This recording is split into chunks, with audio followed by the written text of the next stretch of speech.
I was on an airplane flight with my manager, Merrick, the guy who runs the Iron Channel, and we were both comparing our maps, since we both make maps in our free time. An interesting thing is that we both marked the Iron Curtain, or the Soviet bloc, as a completely different color from all the societies that went before it. The point that we both came to independently was, although, say, the Soviets or Maoists had a lot in common with the Tsars or the Mandarins who came before, communism posited a vastly different social model, and is in fact the largest attempt at complete social change that we have ever seen in human history. Communism is the largest experiment ever in human history, an attempt to build an entirely new civilization upon different philosophic, economic, or social principles. I make videos about civilizations, such as Western, Indian, Chinese, or the ancient Greco-Roman, and through that I try to figure out what makes them special, what their strengths and weaknesses are, and how they came into being.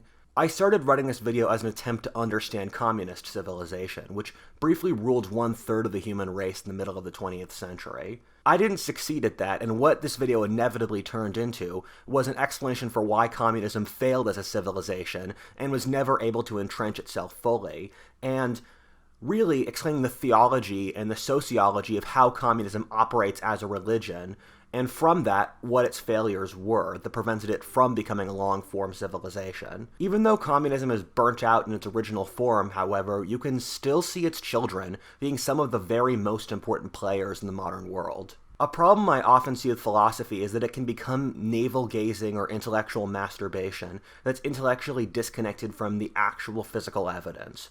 This is a video to try to explain how communist societies have operated over history, and how their philosophy influences what their actual impact upon the world is. Although I'm picking a topic I'm sure many of you already know a tremendous amount about, I can promise that this will not go into the direction you expect. My comrade, let's make the revolution.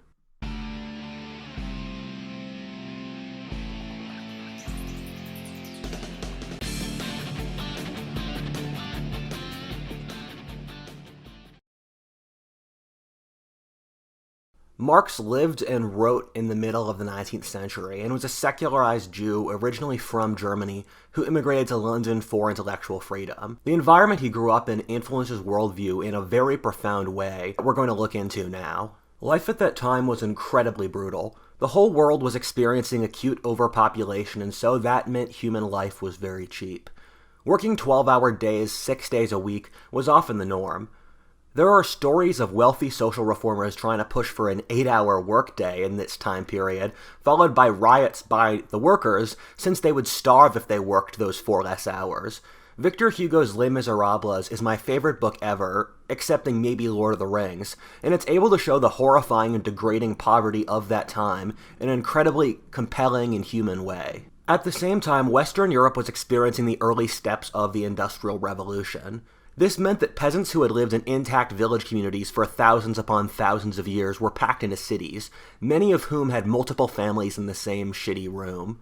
The breakdown of the traditional social structures caused a massive mental health crisis and large social chaos and stress. The traditional social structure in which almost everyone was an independent renting farmer was replaced by employer-employee relationships, which, due to inexperience and overpopulation, were often incredibly exploitive and cruel. In some ways, it's useful to view it as similar to the current political polarization, collapse in dating and loneliness that has come with the internet, which we are struggling with today as a society. All this degree of complexity and change meant normal people harkened back and really wanted a more simple, easy social structure. Atheism and agnosticism, which was common among the elite in the 18th century, was normalized for the common people with the French Revolution. For someone like Marx from the German Rhineland, the atheist French had ruled the region for around 20 years. This meant that questioning God's existence went from something educated philosophers did to something local cobblers thought about. The average person was still incredibly religious, but prescient thinkers like Nietzsche could see the seeds planted for the agnostic Europe that would eventually come about in the 20th century. At the same time, there was a tremendous amount of social repression in the political and economic system. The French Revolution, followed by the Napoleonic Empire, was brutally crushed, and followed by the creation of incredibly conservative religious states across the European continent. The norm was for extremely regressive and classist stuff, like the poor paying a higher percentage of their income to taxes than the rich, or for it being completely normal to hang a poor man for stealing bread to feed his family. The rich were scared that another French Revolution would happen and tried to crush the poor to prevent them from organizing it again. There was a slew of democratic rebellions in 1848, driven by all the problems mentioned before, but they were also crushed. With everything going on in this time period, Marx makes total sense. Maybe Marx himself wasn't fated to happen, but there had to be someone like him since the world was changing so much so fast. The vision Marx created was one where the rich oppressed the poor in a system that kept the working man down. In summary, this is Marx's entire philosophy. It's ironic Karl Marx blamed capitalism on the poor's oppression, given the exact opposite actually turned out to be true. You could see the exact same problems of poverty and class repression in societies that were not capitalist by his definition, such as China, India, Brazil, or Africa. The mid-19th century was tough everywhere except North America, and around the Third World we saw horrifying wars and rebellions break out across the world as a reaction. This includes the Taiping Rebellion in China, the third bloodiest war in history, which killed 30 million people, famines in India, which also killed 30 million, and the famine of 1876, which killed 70 million people around the world, or more than World War II. When Marx was writing, this looked to be the path Western Europe would go down. However, the irony is that the exact opposite happened. Western Europe for the 150 years after Marx saw extremely rapid growth in standard of living and social mobility. Much of the dirt-poor working classes in Marx's time became comfortable middle class. Due to increases in productivity, by the time of World War I, the average person worked less hours, was much better fed, housed, and about everything else. This was also part of the reason for why there was such profound patriotism around World War I, because people were proud of the progress their societies had made. The key problem is that the failings Marx blamed upon capitalism were in fact just aspects of the human existence, as we see by how non-capitalist societies experience them as well. However, the great irony is the capitalist societies were the only ones able to escape this trap, since capitalism allowed enough social mobility and technological progress. As we'll see later, communism never had much appeal in actually capitalist societies for this reason, and was only able to garner support in the feudal agricultural nations like Vietnam, Russia, Cuba, or China. The irony is that Marx said that communist revolutions would only happen in the very most developed nations. However, what happened in the real world is that the most developed countries, when they picked an authoritarianism, universally went for fascism, and only agrarian, non-industrial ones were communist. Keep this in mind for the rest of the video, but one of communism's most insidious and telling aspects is its conflation of capitalism with things normal for human existence. The final part of Marx's identity was that he is a secularized Jew. In a lot of ways, being a secularized Jew was a pretty difficult place to be, because all the Gentile Christian societies rejected the views and it oppressed them for thousands of years across Europe. However, the Jews were able to build a very intact social community, and once you left that by denouncing religion, you were stuck between a rock and a hard place between the outside society that did not view you as part of them, but also the Jews who also rejected you. If you look at secular Jews across history, they often push an incredibly nihilistic view of the world, in which they don't believe that life has any meaning, they don't believe that the nation or social communities have any positive good attached to them, and you see several philosophic trajectories that are shared among secular Jews due to this feeling of rejection by the broader society. One of the biggest demographics for communism is, again, secular Jews for this very reason. And at the same time, if you look across the Jews who have had many philosophic and religious innovations that have been incredibly positive across history, whether Einstein, Spinoza, Jesus, Moses, and more, and we live in a world in many ways built off Jewish philosophy. However, even though Jewish philosophy has many positives, there are several cognitive bugs that you see across it, and one of it is apocalyptic thinking, where Abrahamic philosophy believes that there will come a time in which the world order totally changes and the laws of Darwinistic competition just stop. Well, at the same time that if we are good and do the right thing, that you can break the laws of the universe. However, this is just not true, where Darwinistic struggle and life being hard is just normal across history no matter what happens, and will never change. However, Marxism is in many ways an apocalyptic philosophy, in that it thinks that there will come a point where the working classes drive out the rich, and then we live in a utopia forever after. In my videos, I've consistently called communism a religion. This is since, according to Durkheimian terms, it totally is. A religion provides community, a story about how the world works, rituals, and establishes the sacred. Communism does all of this.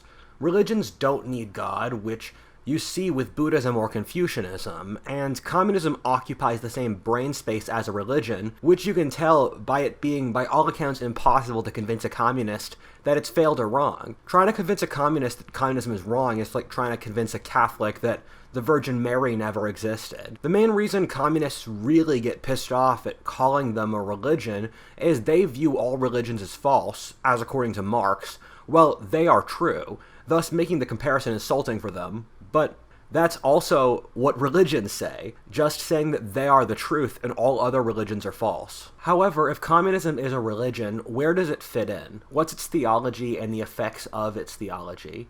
Communism is very clearly part of the Abrahamic tradition. My friend Kurt Doolittle has made this chart of how all the elements of the Abrahamic worldview continue with communism.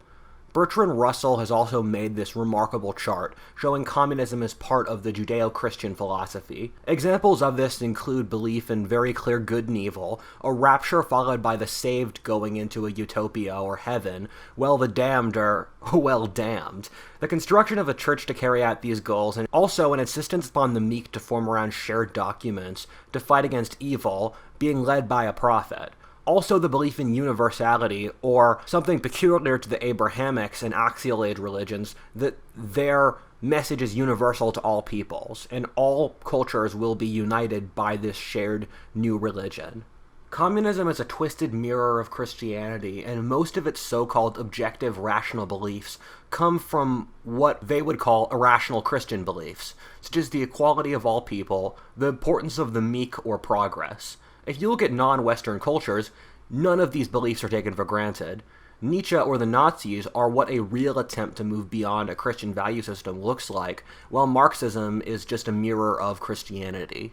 I'm making my bias show here, but through this video I want to show why I believe this bias is correct. But the theologian René Girard said that evil takes on the outward trappings of good, but in its actions does the exact opposite. When you see communism, you're seeing the outward forms of Christianity as mentioned before. However, the actual thing communism tells you is kill the rich and install an autocratic state, and has no sense of moral values or moral standards. Humans have masculine and feminine sides, and I'm going to have to make a video about this, but just think of your parents. Your mom's role is to ideally provide psychological stability and love unconditionally, and your father's is to be a bit tougher and instill discipline.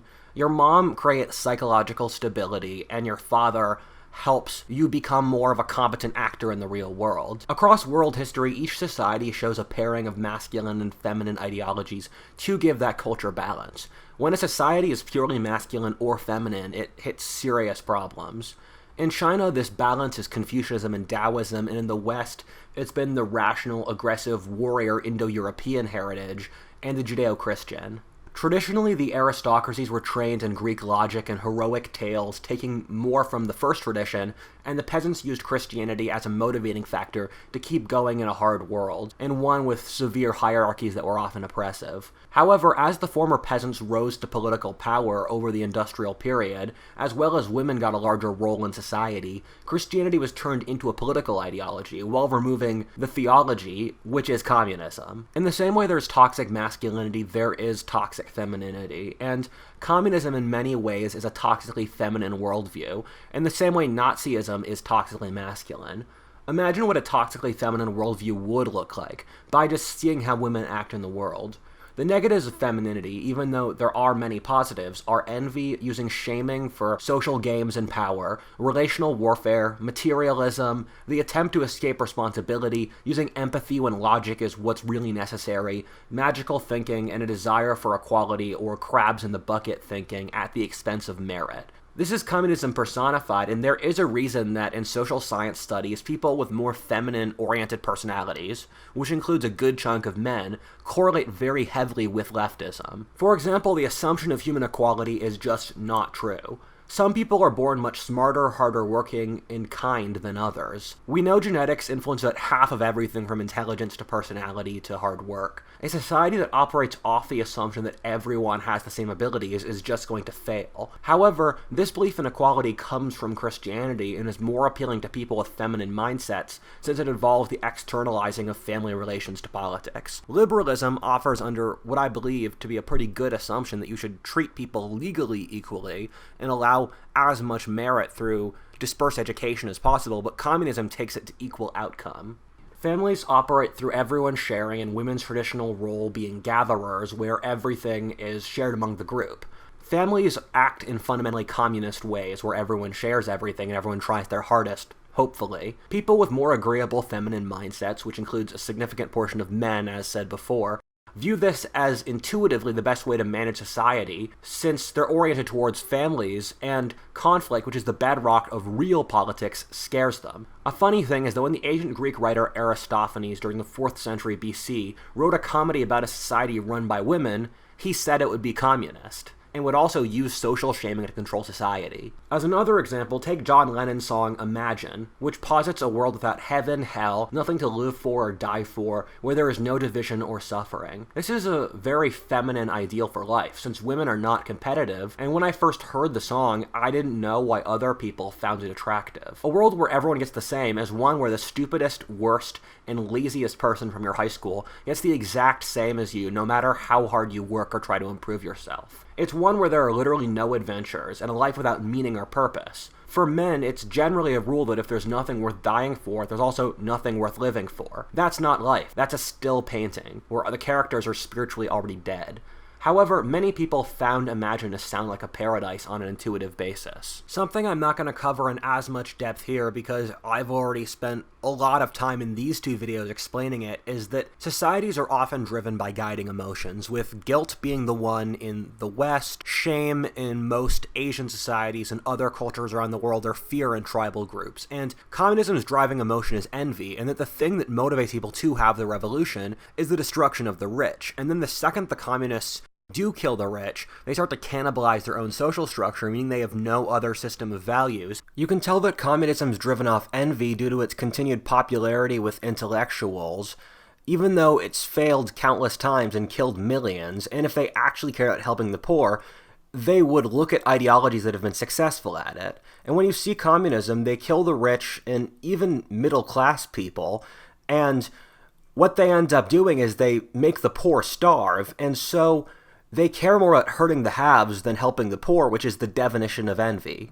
Communism makes a series of incorrect assumptions around the world that doom it in actual application. The first is that economic growth and progress will just magically happen. The reality is that these are things that are pretty rare over history and can be destroyed in exchange for the norm of stagnation. You should encourage people who are making progress or economic growth because they're pretty rare. Communists don't think about how money is produced, rather how it is divided. Communists also assume everyone has equal morality, capability, and drive, which is not true at all and can be very easily proven to not be true. They assume that human nature does not exist, and every aspect of human culture can be programmed by socialization or education. This is called the blank slate, and has also been proven to become completely scientifically false. They assume men and women are mentally the same, which has also been proven to be false. Communism says that rulers are purely evil and the oppressed are purely good, which also can't be true since reality is complicated and everyone is just a human being, with both negative and positive traits. And rulers or successful groups have to be good at least something to stay in or get power. Communism starts with so many easily provable false premises that it's doomed in the real world. Communism starts with what wants to be reality and then is shocked when real conditions don't match up with it. Worse than that even, they shame and try to destroy the careers of anyone who disagrees with what are really their fantasies for how they want the world to operate. Communists compare the current society to a utopia since they are operating under false premises. As said before, they cannot realize that capitalism is an imperfect choice in a world of many terrible choices. Communists say that capitalism causes poverty, oppression, inequality, and everything else, since they believe human nature is perfectible and naturally good, and thus there can be a perfect alternative that we're missing. However, comparing democratic capitalist societies to any other across history or the world shows them to be better at all of those things, religions, including communist ones. Thomas Sowell has this fascinating distinction called the open and closed view of the world, in that communists have an open view of the world, or that humans are inherently perfectible and good by nature, and then oppression makes them bad and makes life harder, and thus any difference you would see is caused by oppression, whether between ethnicities, men or women, social classes. Meanwhile, the constrained vision of the world is one held by most other philosophies over history, especially in the pre-modern world, and by capitalism, in that humans are tied down and many factors are driven by things like geography, history, luck, or any of that, and if you see a difference, it might not be driven off oppression, but by some other factor that's outside of humanity's control, and that humans are naturally flawed, and you have to structure society around their own flaws, which is, for example, why the American revolutionaries made all these checks and balances so a single person couldn't seize power. And it's interesting to look at the French Revolution and the American Revolution, both of which are fundamentally liberal revolutions. The American Constitution, built off the constrained vision, has lasted for 250 years without interruption. Meanwhile, the French Revolution, built off the open vision, degenerated into tyranny within several months. And the open vision sounds silly in these terms, however it's incredibly enticing because it paints the people pushing it as liberators, and since humanity's naturally good, they don't have to self-reflect because they're the good people trying to save the world, and they can't do any wrong. And Thomas Sowell has also said the best way to rebut a communist when they critique society is, are you comparing us to what, at what cost, and what hard evidence do you have? This leads me to two separate, interesting intellectual rabbit holes that I'm going to cover in a separate video. However, you can see a very strong ideological line of descent for communism from Gnosticism, which James Lindsay talks about in very cogent terms. Gnosticism was a religion from the Hellenistic period, stretching back to before the birth of Christ, and later evolved into a sect of Christians. However, Gnostic beliefs are fascinating. They hold that the God of the Old Testament is the devil, who made an evil and crooked world to torture humanity. Meanwhile, the person who Christians call the devil, who gave mankind the fruit of knowledge to liberate him, and Jesus is just trying to liberate us from the God of the Old Testament, who is the devil. Basically, they swap the Christian devil and God for the other position. The founding truth of Gnosticism is that man is a god who needs to realize his inherent divinity, while that of Christianity is the exact opposite, or that humans are not God and ought to remain humble and submit themselves to God. The Gnostics said they were an association of people who realized this hidden truth, or the nous, which is Greek for knowledge. By joining the Gnostics, you gained hidden knowledge that others outside did not have. This is why when you debate a communist, they'll say, you don't understand Marxism, or you need to study Marxism more, even if you've read thousands of pages on the subject, as I have, since they believe that once you understand its hidden truth, you will immediately convert. Thus, you really can't understand and disagree with good faith. Both communism and Gnosticism say that they have the real knowledge and make definitions of what is correct knowledge in order to exclude outsiders. Since they do not have real knowledge, this doesn't allow any external criticism. This is where communists get the view that the world is inherently oppressive, and they are part of a group of the anointed to destroy its oppression, since that's literally what Gnostics believe. In both Gnosticism and communism, once you tear down the oppression, we will live in a utopia. Well, the reality is they don't have a real plan. The worldview posited by Marxism and Gnosticism literally fits the definition of a conspiracy theory. The difference between an actual articulate worldview and a conspiracy theory is the first allows the perspective and self-interests of the conspiratorial factions, while conspiracy theories view the whole perspective of everyone teaming up against your faction. And it was sort of true in Marx's time that the entire European elite had teamed up to crush the working classes, but the reality across almost all of history is the elite itself is split, and elites in foreign countries are happy to help the rebels in other countries for their own gain. As a side tangent, in ancient philosophy, there was magic that was right-hand and left-handed. In that right-hand magic was magic that priests would do, which was magic that came from God, from humility through sublimating yourself beneath God's message. And then there was left-handed magic, which was magic that came from you trying to take divine power by yourself. And right-hand magic came through God's goodwill, or multiple gods in the pre-Christian world, and left-hand magic had to come through causing suffering for other people and taking energy from elsewhere. The funny comparison to throw in here is that between the constrained and unconstrained vision, where left-hand magic does correspond to the unconstrained vision, or leftist politics, that humans are inherently perfectible and can become gods, well, the constrained vision is like right-hand magic, which says you should find your limitations first, and then through those limitations, you can grow. And the successes and failures of the constrained and unconstrained vision also speak to this. And I understand this is kind of woo-woo, but I just thought it would be fun to throw in here. The connection between an ancient philosophy and a modern might seem tenuous. However, Gnostics operated in hidden associations, which we have lots of proof for, so that isn't a conspiracy theory, and heretics like the Cathars were Gnostics. There were lots of Gnostic mystic associations or clubs in early modern Europe, with these being ideas that were in wide circulation among the educated community, with Germany being an especial hotbed. These kinds of secret religious associations might sound strange to us today, but remember, this was a very religious society where basically every educated person studied some degree of religious philosophy, and so these were widely circulated ideas. Hegel had studied this, and it seems likely he was in one of these secret philosophic associations from language and terminology he's used.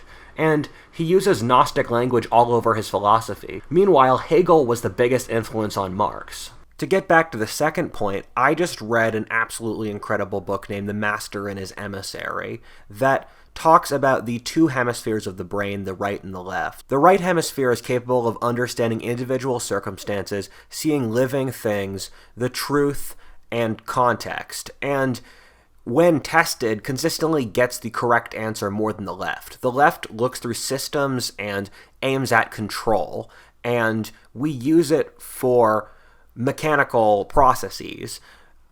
The point the author makes is the right, the master, needs to be in charge, and the left is its emissary that allows it to act through the world. And as the modern world has progressed, we have betrayed the right hemisphere and developed worldviews built purely off the left. Left hemisphere worldviews operate through an abdication of responsibility, having processes that it refuses to go beyond and is in fact incapable of looking outside of its worldview, and because of that, it gets the wrong answer, but it's incapable of saying if it has the wrong answer. It's also obsessed with the material over the living and the physical, and cannot believe in or understand non-material concepts. I'm going to make a full video about this, but Marxism is the exemplification of a failed left hemisphere worldview, and isn't it kind of ironic that it's left-wing politics, left-hand magic, and left hemisphere? People who are stuck in the left brain are incapable of giving good criticism because they're incapable of thinking in a thought process besides theirs. Thus, when they criticize others, they are in fact just projecting their faults. And this is ironic with the communists because everything that they blame the rest of society for are their problems that you can criticize them for. Communists blame the rest of society for being obsessed with power, entirely cynical, believing in no values, and once they get into power, completely repressing and turning all of society into a tool for repression. And guess what? That's a pretty apt descriptor of how communists act. One time, there is a communist YouTuber who criticized me and made a lengthy video doing so, and I wrote down all the criticisms he made of me, such as, this guy does no research, he just says what's on his mind, he's just speaking off the cuff, he's a narcissist, he uses ad hominems, and all of them were a perfect descriptor of what he did. To jump off this point, communists have been the group I've argued with that are by far the least intellectually honest. They often go for criticism of their opponents while refuse any evidence to the contrary for themselves. Postmodernism literally says it's their job to critique every aspect of the other society, and if anyone critiques them back, then they are part of the oppressive, pre-existing society. Thus, criticism is physically impossible. They are by far the least honest people to intellectually deal with I have ever seen. They will go for shaming, ad hominem attacks, and anything else besides actually arguing in a rationally correct way by studying the evidence. For people who claim to be a scientific ideology, they actually use the scientific method to validate their ideas, the least of anyone I have seen. My favorite technique to realize if someone is intellectually honest is I ask, to prove my point, what evidence would you need to see? And then communists ask for something, I supply that evidence for them directly, then they immediately shift their point without touching on that evidence I gave them at all. I was originally going to write this video to go through the many arguments communists use and to show why none of them are in good faith. However, I'm not going to do that because I realized arguing with communists is pointless anyway. They're never going to change their minds. Communists make a big deal about being purely materialist and rational, but that's not true because their concept of being on the right side of history and that progress always has to happen is fundamentally spiritual and doesn't make sense without an appeal to faith. Since material outputs are the only thing that matters, the principles we hold onto or our attitudes do not matter. This means that moral standards or things they could be judged against simply do not exist in a communist worldview. This means that communists have been capable of stunning brutality, given they only believe in attaining their results and do not have any moral standards on how to reach it. The worst thing about communism, the thing that's made it fundamentally so dangerous, is its complete abdication of responsibility. Communism is literally no place for responsibility. They hold a purely materialist vision of the world, or at least they say they do, or only economic factors drive history, which is incredibly easy to disprove. One of the communists' greatest ideological tricks is that they will provide an incredibly simplistic vision of the world, and then argue that it is the most reasonable baseline. However, since only economic factors drive history, it means that your personal actions or morality doesn't matter at all. We often don't see this in the modern world, but responsibility is by far the most important thing if you want to run a large organization. Let's use a school as an example. The principal needs to lead the school. Whatever he passes off to the vice principal is his responsibility. The teachers need to teach and the students need to learn. If each individual doesn't have something they're responsible for, you can't run the school because you can't remove bad people or hold people accountable for their actions.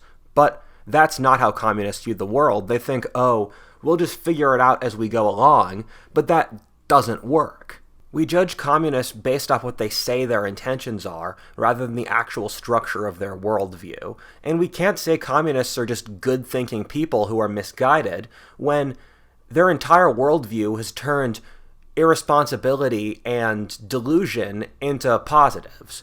And all of the failures that have come from communism and their ability to think realistically have been clearly shown to be a feature, not a bug.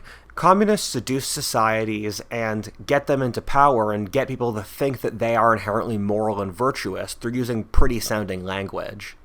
However, the world communism posits is one completely without responsibility. It is one where losers can never be judged more harshly than the successful. In fact, the losers are always good no matter what they've done, and the successful bad no matter what they've done. This flies in the face of Darwinism, which posits survival of the fittest, and everyone in principle agrees with Darwinism, but philosophically communism is a complete rejection of Darwinistic science. And thus, without this rejection of standards, there's nothing they can be held against. When communists seize power, they never think out who is responsible for each of the actions to build a utopia, or have a real plan given they use magical thinking. Instead, they just think everything is going to work out. This has always resulted in the rise of the most horrifying autocracies in history, as since the whole society is built off a policy of abdicating responsibility, it naturally falls upon a despotic ruler. This abdication of responsibility is something that you can very clearly see in the figure that is probably Marx's biggest influence, Rousseau. In most ways, I view Marxism as a fully fleshing out of Rousseau's ideas and the ideals of the French Revolution. Rousseau holds that the will of the people, as manifested in an authoritarian ruler, is the most important thing. This is incredibly vague, since it falls into communism's biggest mental fallacy of assuming human nature is perfectible and is by nature good. A very, very important point to make is both communism and Rousseau hold that humans are naturally good and oppressive institutions make them bad. Thus, what ends up happening is the authoritarian ruler claims rule from the people, and since the philosophy designs no mechanism, like a democracy that could actually determine it, it becomes a horrifying autocracy in which everything the ruler does is justified because it's somehow the will of the people, but there's no way to actually determine what the will of the people is except for what the autocrat says. I do honestly think a philosophy philosophy is inseparable from the philosopher who made it. You can look at men like Socrates, Jesus, Buddha, or Marcus Aurelius, who are widely considered to be saints in their day, and their worldviews have been successful and respected ever since. Meanwhile, you get Nietzsche, who argued for masculinity and violence and was a cripple for most of his life. You have to ask if a philosophy is an unhealthy manifestation of a trait that the person themselves are apologizing for and something they haven't actually mastered, and through their inability to master the philosophy, they're incapable of articulating it in a realistic way. This test makes Rousseau and Marx look incredibly bad. Marx was a broke loser for his whole life who refused to hold a job, thus resulting in 2 of his children starving. He was educated, so he totally could have afforded to keep them fed. He cheated on his wife with his maid, who he also did not pay. He wouldn't let his children visit their mother. He was widely known as a cruel and authoritarian person, and even racist, even for his time, as well as a plagiarist. Voltaire was similar, being unwilling to hold the job, committing adultery, letting several of his children die of starvation out of his own laziness. He loved to be spanked by his mother. Why are we letting these losers, who completely abdicated responsibility in their real lives, tell us what to think and believe about the world? Why don't we actually follow men we respect? It's pretty remarkable to see how communism went from being the writings of some broke nerd to being a mass religion that ruled 1/3 of the human race in less than a century. What were the groups that were most interested in Marx's message and were capable of spreading it around the world? Some of the choices were pretty obvious, one being the working classes. However, this was not universal. Marxism was popular among the non-property stakeholding working classes. However, in most wealthy industrial countries, the working classes themselves became property holders and pretty well off. However, unions remained pretty communist on average around the world, since it's inside their self-interest. Hayek, writing in the 30s, talked at the elite of the proletariat, or the often wealthy and powerful union leaders and tradesmen who would often run cities, were quite well off, influenced political parties, but were still technically working class. This was often a bulwark of Marxist leadership on the European continent. However, we've largely seen, especially over the last couple decades, that this was not even the strongest group in the Marxist camp, that being intellectuals, professors, or teachers. This group is often quite smart but lacks courage, discipline, or other things, and is thus envious of the businessmen and politicians who do have money and power. The truth is that really the only way to get into power as an academic is through a Marxist autocratic state. Marxist revolutions are always spearheaded by academics, often in countries where the working classes are tiny like China or Russia. On top of this, for reasons mentioned before, women and the feminine-minded men are also very attracted to communism. As I said before as well, Jewish people have been extremely disproportionate in communist movements over history. Ted Kaczynski, or the Unabomber, has said one of the most prescient things I've ever seen about the left.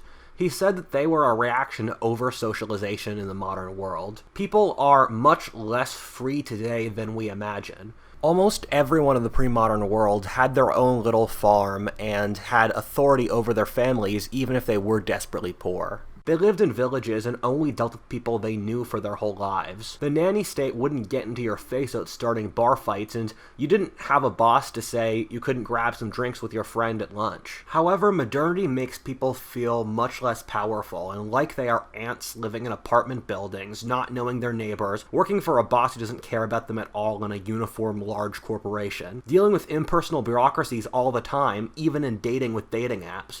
Well, a bureaucratic school raises you and your kids. This creates a subconscious desire of power and impotence at our lack of power against the bureaucratic machine that is modern life. We know communism isn't driven off poverty. Poverty is the norm across human history, and communism is incredibly recent in its current form. Almost every era dealt with poverty through religion, which by all accounts is a much better choice. However, communism stems from a desire for power by disempowered people. Let's imagine this way. What would a power-hungry ideology from an era in which individual people feel like ants look like? It would want to get power for the powerless, and then would be resentful of any moral principles it could be judged against. Thus, it would claim to be perfect and then would execute a complete authoritarian power fantasy upon reaching power every time. At the same time, communism is driven by the two most over-socialized demographics, those being academics and the classes that are working for someone else in a large factory. All the demographics that have agency in their own lives, like small business owners, farmers, and others who are often still quite poor, tilt markedly conservative. If you want to kill communism forever, improve the strengths of families, small businesses, and religion. If we find a way to return to the pre-industrial norms of everyone running their own little plot of land or business, people will feel agency in their lives as well as being stakeholders, and communism will stop making sense. If people have intact families, they will view that as a sense of agency and stabilization in their lives, rather than turning to ideologies to balance the void in their souls.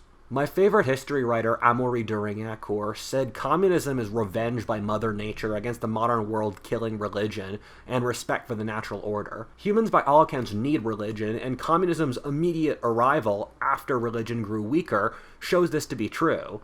One of religion's most important roles is to create moral principles for difficult things like how to live life, how to deal with power, or treat your fellow man. In all of that which can't be scientifically proven, it needs to be dealt with through irrational principles. By religion weakening so much due to technological progress and many other things, society lost standards that had been developing over thousands of years on how to live life and run societies, and thus lost the ability to hold communists against said standards, or a sense of how to help people deal with the pain and trauma that life naturally has. Thus, by abandoning religion, our societies doom themselves to a cancerous religion, or the worst possible religious alternative. The way to kill communism is to make a religion that's compelling for modern industrial people. Christianity, just as a counterexample, although most post-axial age religions have similarities, has done much more to help the poor than communism. Communism has actively driven millions to starvation and poverty. Christianity abolished slavery, developed the principle of bankruptcy, liberated women, and the leaders of the abolitionist, labor, and suffragette movements were all evangelical Christians, not communists. You struggle to find a single place where the communists have actually ever helped the poor. At the same time, telling the poor to be kind to each other and fill themselves with love is a much better thing to say, since it teaches them responsibility, mindfulness, and kindfulness. It creates healthy, cooperative, and trusting communities among the poor, and also makes the rich trust the poor more, thus creating more of a chance of social cooperation between the classes, and thus promotion out of the lower classes.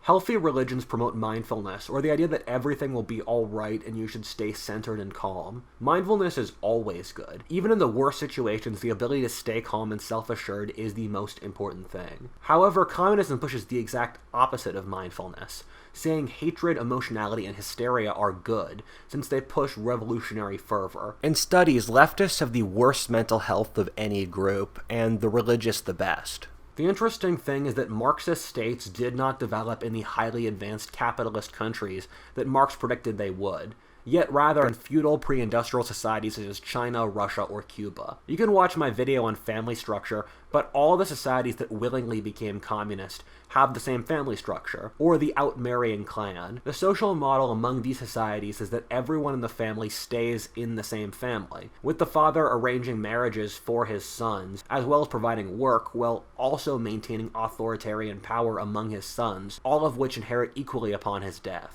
People's family structures model what they naturally believe to be fair, since they grew up with it. At the same time, this family structure made ideas of authoritarianism, equality, and communism seem natural, since that's how their family structures work as largely communist, dividing land that's shared between all the different sons. Thus, as empires broke down with modernity and peasants rose to power in these societies, they created governmental systems that modeled the clans they came from. These were societies where people's whole lives were with their families. Their parents got them work, arranged their marriages, and once the sons got married, they all lived under the same roof as their father. And thus, as modernity kicked in and the old family structures broke down, people felt atomized, which was the first time that had ever occurred in their societies, and so they turned to the state to fill the void that their families had left.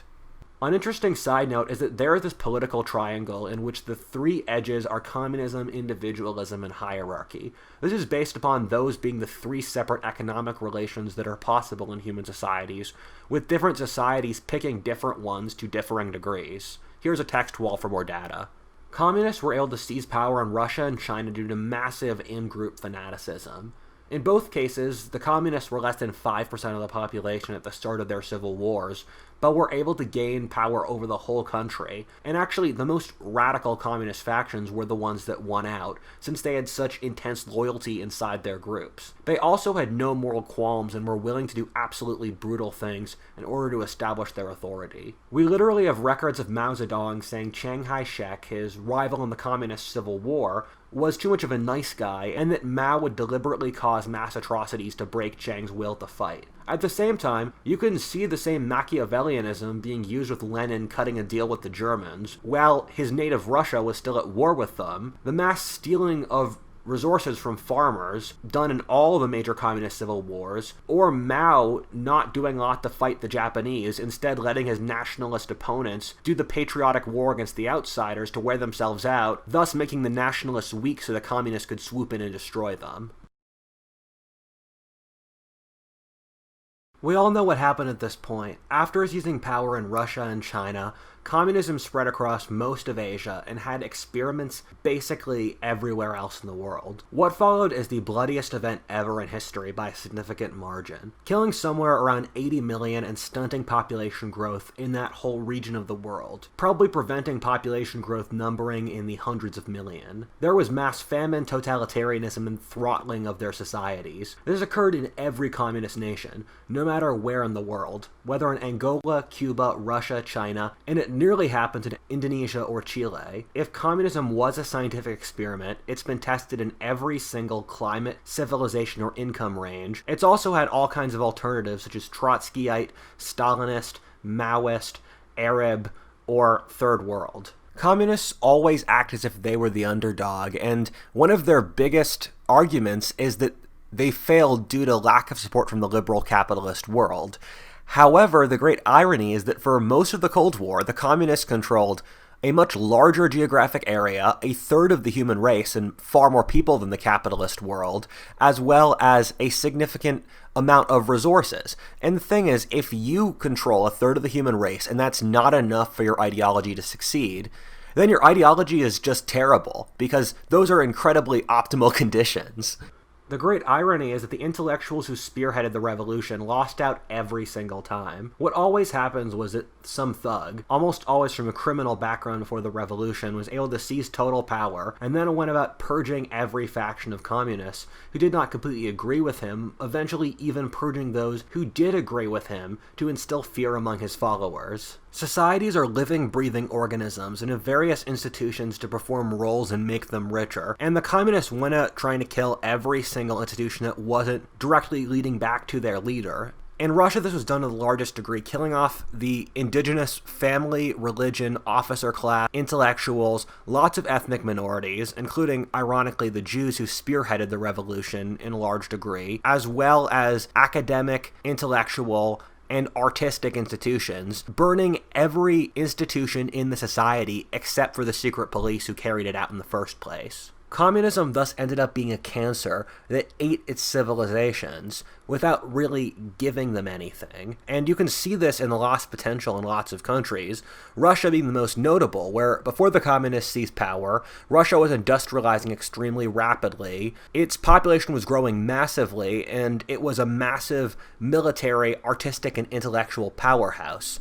However, the Russia that the communists left was a shell of a country, and people often say that the communists promoted literacy or fast economic growth, but if you compare communism to any other similar kind of development at its era, you can't find a single statistic where the communists do well. Communist countries during the Cold War were often more unequal than Western capitalist ones. If you compare a country like Chile or Cuba, where people say Cuba has better literacy or has better health, and Chile meanwhile went capitalist, Chile does better in every single statistic, even though Chile and Cuba started out in the exact same place. Communism was such an abject failure that at the end of the 20th century, the ruling class lost any will to keep going. The Soviet Union was dismantled from inside, and China and Vietnam turned capitalist. Living off materialistic assumptions meant that when the communists very clearly failed economically compared to capitalism, they had no legs to stand on. Meanwhile, communism in the West morphed into supporting women and ethnic or sexual minorities, but that's a different video.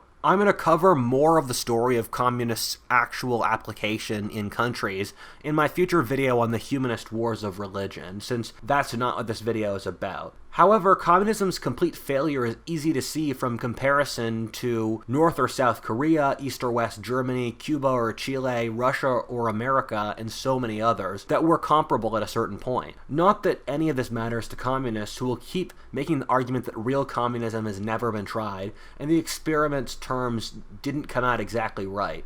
We just don't get their real nos, and we're not part of the no. However, you can use this argument for any movement. You can say real fascism's never been tried, the real Inquisition's never been tried, and if your philosophy demands absolutely perfect conditions to succeed, you have failed, because the world will never provide that. I hope this video has been able to show you why this is wrong, how communism as a philosophy is so flawed as to be completely ineffective in application due to not fundamentally understanding how the world works. As Thomas Sowell said, communism is a good idea compared to what, at what cost, and with what real evidence.